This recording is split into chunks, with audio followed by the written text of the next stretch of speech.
प्यारे दोस्तों, स्वागत है आपका अगली कक्षा में।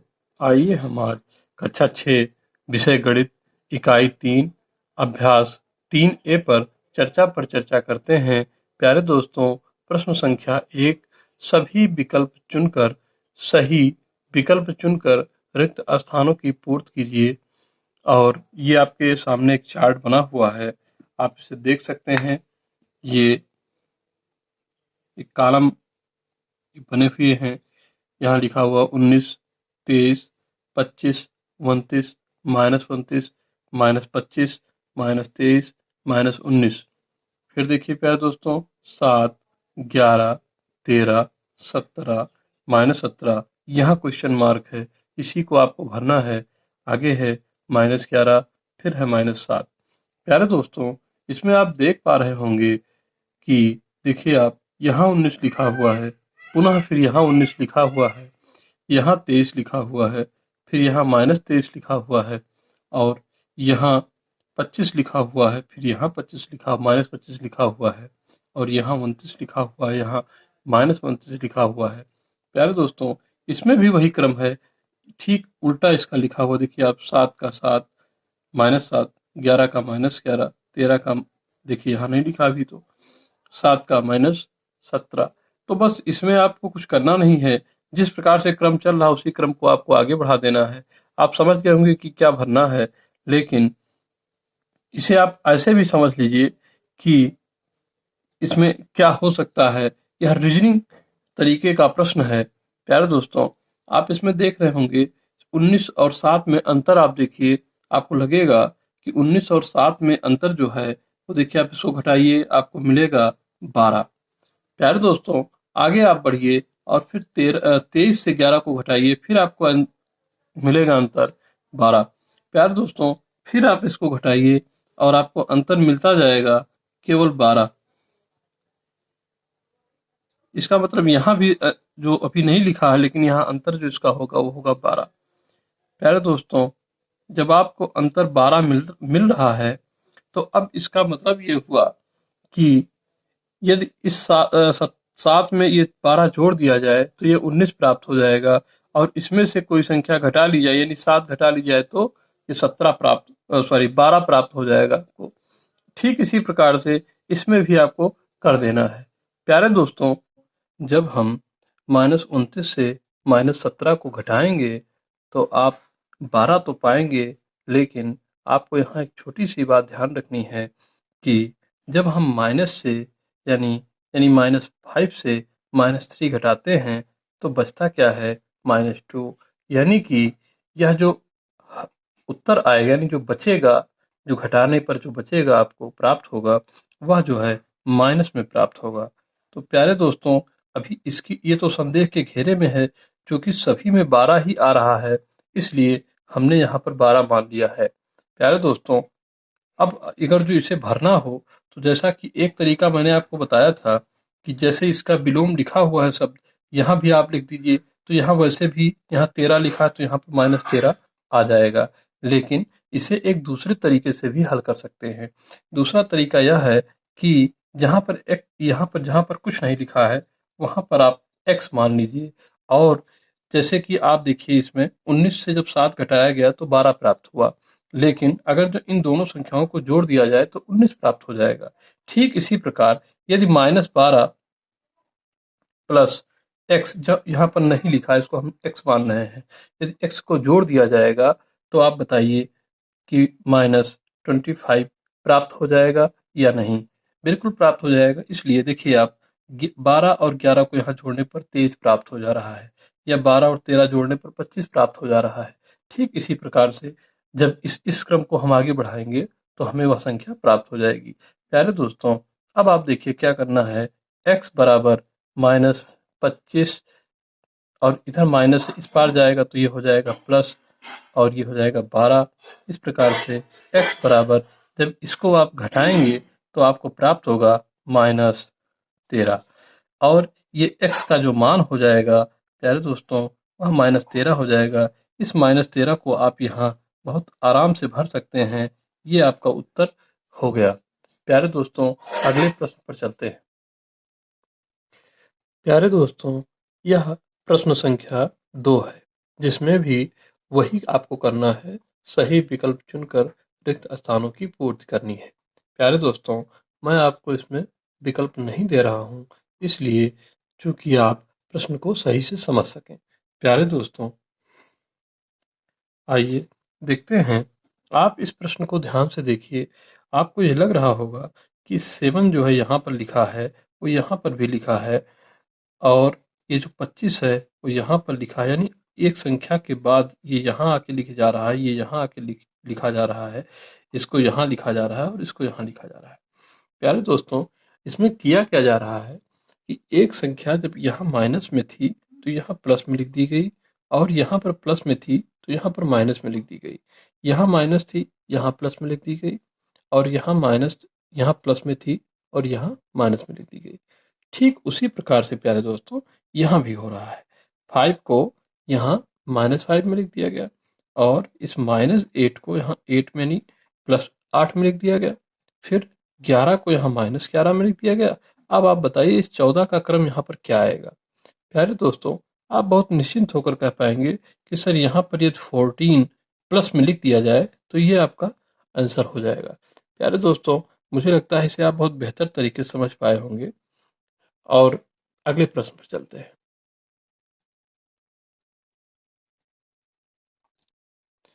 प्यारे दोस्तों, अगला प्रश्न, प्रश्न संख्या 3, निम्नलिखित को पूर्णांक के रूप में लिखिए। प्यारे दोस्तों, प्रश्न मैं एक बार पढ़ लेता हूँ, आप ध्यान दीजिए इस पर। पहला प्रश्न है, 0 से नीचे 4 डिग्री सेल्सियस का तापक्रम। अगला प्रश्न है, 7 कदम पूर्व, और अगला फिर है 3.28 रुपए की हानि। फिर अगला प्रश्न है, 18 मीटर पश्चिम का विस्थापन। अगला प्रश्न है, समुद्र तल से 1000 मीटर ऊंचाई।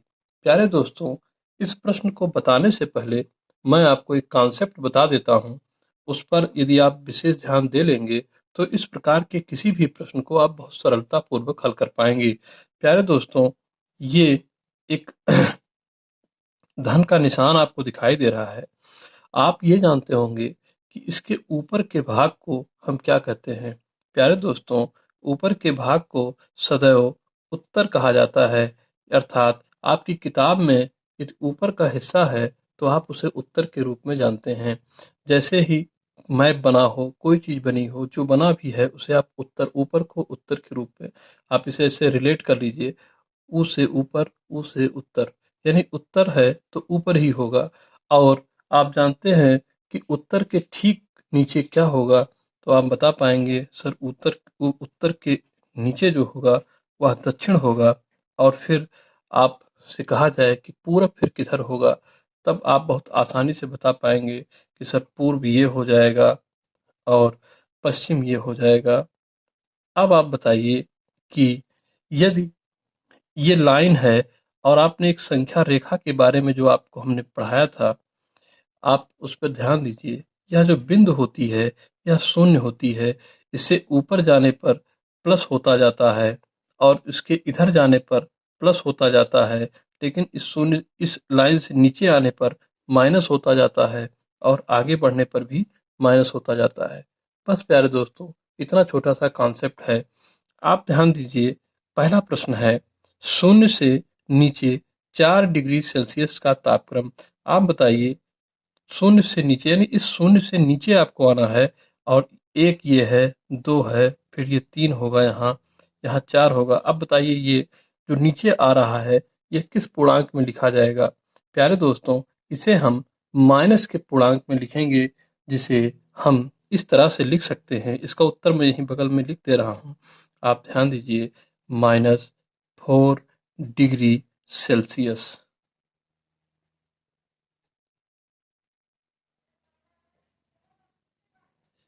प्यारे दोस्तों, ये पहला प्रश्न का उत्तर हो गया। अब आप दूसरे प्रश्न को स्वतः ही हल कर पाएंगे, स्वयं ही आप जान पाएंगे कि इसे क्या हमें करना है। प्यारे दोस्तों, आपसे कहा जा रहा है 7 कदम पूर्व, यानी कि ये जो बिंदु है, यानी यहाँ से लेकर ये जो जीरो बिंदु है, 1, 2, 3, 4, 5, 6, 7, यहाँ पर 7। अब आप बताइए कि जब आप 7 कदम पूर्व की ओर चल लिए हैं, तो ये जो धन का निशान है, ये इधर धन ही तो हो जाएगा। अब आप बताइए, जब आप धन की तरफ चल रहे हैं, तो इसके निशान पर क्या लिखेंगे आप? आप लिखेंगे +7, यही तो आप लिखेंगे। तो इस प्रकार से इसका आंसर बस इतना ही आपको देना है कि यह +7 लिख दिया जाएगा। इसका मतलब ही हुआ कि यह 7 पूर्व में चल रहा है, अर्थात या तो इसे अभी मान लीजिए आपसे पूर्व का जिक्र ना किया जाए कि यह पूर्व में चल रहा है या उत्तर में चल रहा है, तो यह 2 दिशाओं में चल सकता है। आपसे कहूँ मैं कि ये 7 कदम चलता है, आप बताइए कि 7 कदम वो कहाँ-कहाँ चल सकता है? 2 ऑप्शन बनेंगे आपके पास। एक तो वह ऊपर की तरफ चला जाएगा, तब वह +7 हो जाएगा। एक यह कि वह पूर्व में +7 चला जाए, यानी कि यदि वो पूर्व में जाएगा तब भी वह प्लस में रहेगा, और यदि उत्तर में जाएगा तब भी प्लस में रहेगा। लेकिन यदि मैं माइनस कह दूँ तब क्या होगा? तब आप कह पाएंगे सर ये तो माइनस में या तो पश्चिम में चला जाएगा या फिर दक्षिण में चला जाने नीचे की तरफ चला आएगा। दक्षिण कह दीजिए या आप नीचे कह दीजिए, दोनों ही एक ही बात है। तो प्यारे दोस्तों, ये इतना छोटा सा कॉन्सेप्ट था। आगे देखते हैं। 7 कदम पूर्व मतलब ये हो गया, ये आपने पूर्णांक के रूप में व्यक्त कर दिया। फिर अगला है 3.28 रुपए की हानि। अब आप बताइए, हानि हुआ है तो क्या होगा? प्यारे दोस्तों, मैं आपको एक बात बताऊं कि हानि को हम लोग जैसे कहते हैं कि ऋण, हानि को हम लोग हमेशा ऋण कहते हैं, और इसे माइनस भी कहा जाता है। ऋण का मतलब ही होता है हानि या नुकसान या घटाना। प्यारे दोस्तों, जहाँ पर ऋण लगा हुआ है, वहाँ पर हानि का मतलब ही ऋण हो गया, और लाभ का मतलब हो गया प्लस, यानी जोड़ना, योग करना या लाभ, तो इसका मतलब हो गया प्लस करना। तो प्यारे दोस्तों, यदि इसमें हानि लगा हुआ है तो इसमें पूर्णांक में लिखने में आपको बहुत आसानी है। केवल आपको क्या करना है, -3.28 लिख देना है, और इस प्रकार से यह आपका उत्तर बन जाएगा। प्यारे दोस्तों, इसमें रुपए हैं तो आप यहाँ रुपया लिख सकते हैं। मान लीजिए यहाँ पैसा होता तो आप पैसा, जो भी इकाई हो उसे आपको स्वतः ही लिख देना है। प्यारे दोस्तों, फिर अगले प्रश्न पर चलते हैं।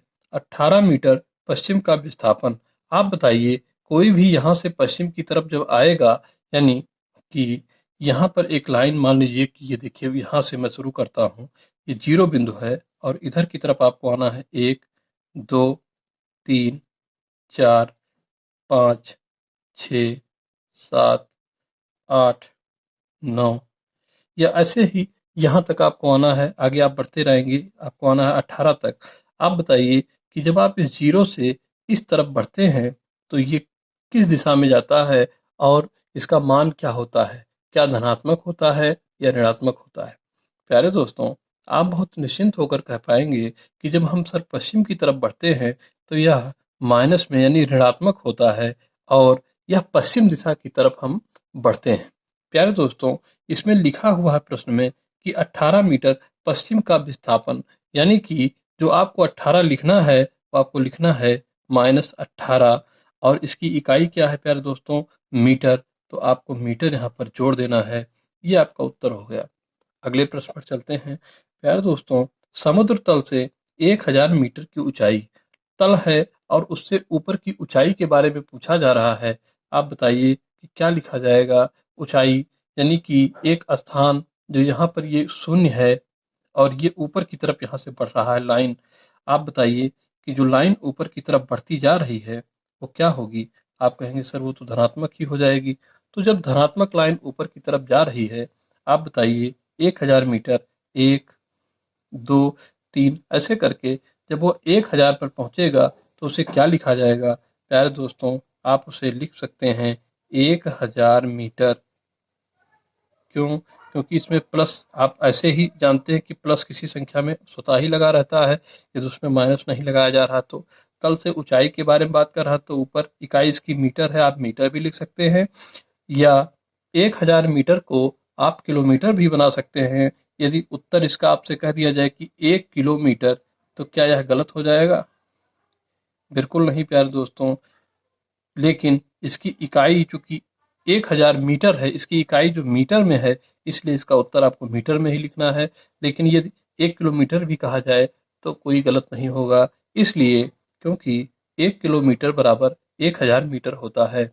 प्यारे दोस्तों, हम मुझे पूरा विश्वास है कि आप इस प्रश्न को बेहतर समझ पाए होंगे। अगले प्रश्न पर चलते हैं। धन्य प्यारे दोस्तों, आइए अगले प्रश्न पर चलते हैं। प्रश्न है प्रश्न संख्या 4, निम्नलिखित को पूर्णांकों के योगात्मक प्रतिलोम लिखिए। प्यारे दोस्तों, सबसे पहले इस कॉन्सेप्ट को हम समझ लेते हैं, यानी प्रतिलोम के कॉन्सेप्ट को समझ लेते हैं। प्यारे दोस्तों, प्रतिलोम का मतलब होता है किसी संख्या का उलट, यानी उसका विलोम। प्यारे दोस्तों, मैं आपसे कहूं कि ये लिखा है 2, इसका विलोम बताइए, तो आप क्या बताएंगे? इसका विलोम हो जाएगा कि -2। मैं 4 इसलिए लिख गया था कि इसमें 4 का अंतर हो जाता है। प्यारे दोस्तों, वो इस प्रकार से होता है, जैसे यहाँ पर 0 है और मैं आपसे कहूँ कि 2, 1, 2, ये लिख दिया गया 2। अब आप बताइए कि इसका विलोम कितना होगा, यानी इसका उल्टा कितना होगा? तो इसका उल्टा होगा 1, 2, माइनस माइनस। अब आप बताइए, क्या इसका यहाँ विलोम नहीं है? इससे इतना ही अंतर नहीं है? और इसके बीच में अंतर देखिए, 1, 2, 3 और 4, वही 4 में लिख गया था। प्यारे दोस्तों, इस प्रकार से इसका योगात्मक प्रतिलोम जब पूछा जाएगा आपसे, तो इसका विलोम आपको लिखना है। आप इसे इस प्रकार से भी समझ सकते हैं, जैसे यहाँ 0 लिखा है और ऊपर आप जाएंगे 1, 2, 3, जैसे आप नीचे आएंगे -1, -2, -3, -4, -5, इस प्रकार से आप नीचे आएंगे। और चूंकि ये +9 लिखा हुआ है, तो +9 जितना आप ऊपर जाएंगे, इसका योगात्मक प्रतिलोम क्या होगा? ठीक उसके नीचे, यानी -9 हो जाएगा। तो ठीक इसी प्रकार से इसका उत्तर यहाँ मैं लिख दे रहा हूँ। इसमें कुछ आपको नहीं करना है। -9 का जो योगात्मक प्रतिलोम होगा, वो हो जाएगा -9। प्यारे दोस्तों, अब आप बताइए कि -21 का योगात्मक प्रतिलोम क्या होगा? -21 का योगात्मक प्रतिलोम हो जाएगा +21। इसका विलोम केवल आपको कर देना है। प्यारे दोस्तों, फिर ये तीसरा प्रश्न है, +39 का योगात्मक प्रतिलोम जो होगा, वो हो जाएगा -39। अगला चौथा प्रश्न है, -41 का योगात्मक प्रतिलोम क्या हो जाएगा? आप बताएंगे सर 41 प्लस में हो जाएगा। और जब 5 नंबर का प्रश्न आएगा, तो +91 का क्या हो जाएगा? तो आप कह देंगे सर -91 हो जाएगा 91। तो इस प्रकार से इसमें योगात्मक प्रतिलोम में, जैसा कि मैंने आपको समझा दिया है, बता दिया है कि यहाँ इस बिंदु से जितना नीचे उतना ऊपर, यानी यदि वो प्लस में है तो उसका विलोम नीचे हो जाएगा, यदि माइनस में है तो उसका विलोम ऊपर वाली संख्या हो जाएगी, लेकिन वह संख्या स्वयं की संख्या होनी चाहिए। प्यारे दोस्तों, आज का वीडियो लंबा ना हो जाए, इसलिए इस इकाई के अभ्यास 3A में ये 4 प्रश्न ही, अगले वीडियो में मैं इससे आगे की कक्षा प्रारंभ करूंगा। धन्यवाद।